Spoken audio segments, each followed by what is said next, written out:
गायत्री माता से वार्तालाप करने की साधना। साधना की दिव्य ज्योति जैसे जैसे अधिक प्रकाशित होती चलती है, वैसे अंतरात्मा की शक्ति बढ़ती चलती है। रेडियो यंत्र के भीतर बल्ब लगे होते हैं। बिजली का संचार होने से वे जलने लगते हैं। प्रकाश होते ही यंत्र की ध्वनि पकड़ने वाला भाग जागृत हो जाता है और ईश्वर तत्व में भ्रमण करते हुई सूक्ष्म शब्द तरंगों को पकड़ने लगता है। इसी क्रिया को रेडियो बजाना कहते हैं।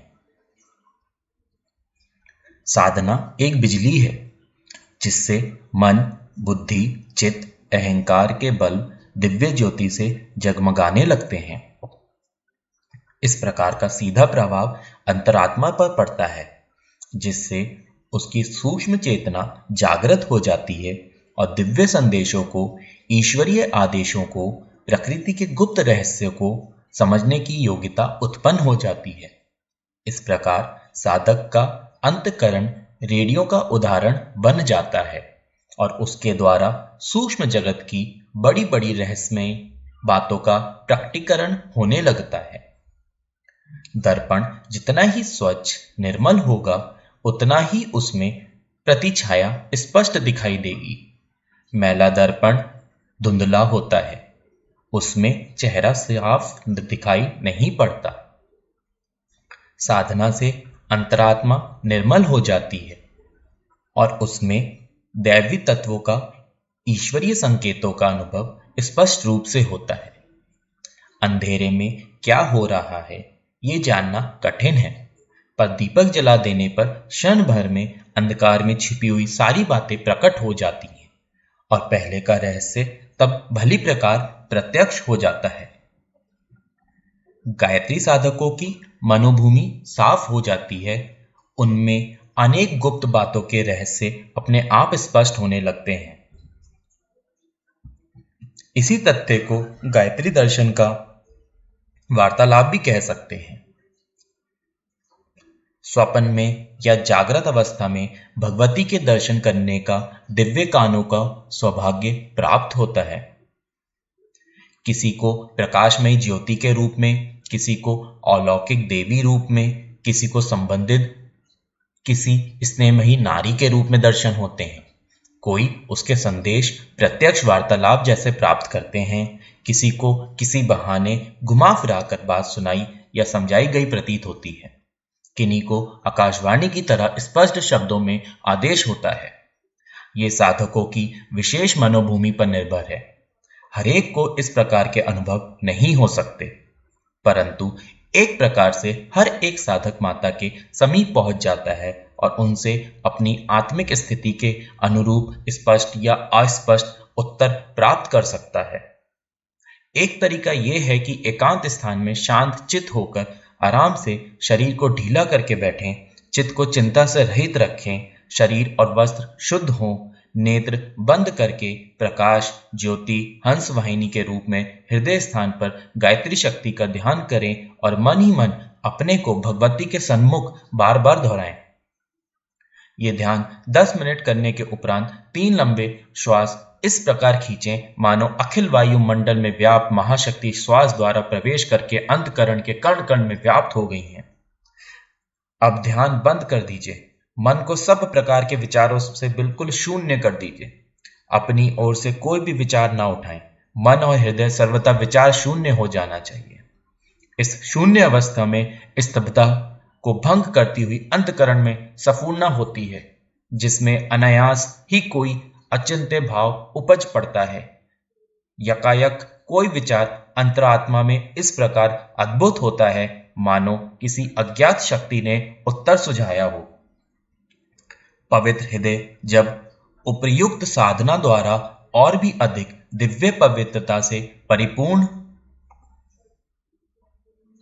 हो जाता है, तो सूक्ष्म दैवी शक्ति जो व्यक्ति के अंतरात्मा और समस्त परमात्मा में समान रूप से व्याप्त है, उस पवित्र हृदय पटल पर अपना कार्य करना आरंभ कर देती है और कई ऐसे प्रश्न, संदेह और शंकाओं का उत्तर मिल जाता है जो बहुत पहले विवादास्पद संदेहयुक्त एवं रहस्यमय बने हुए थे।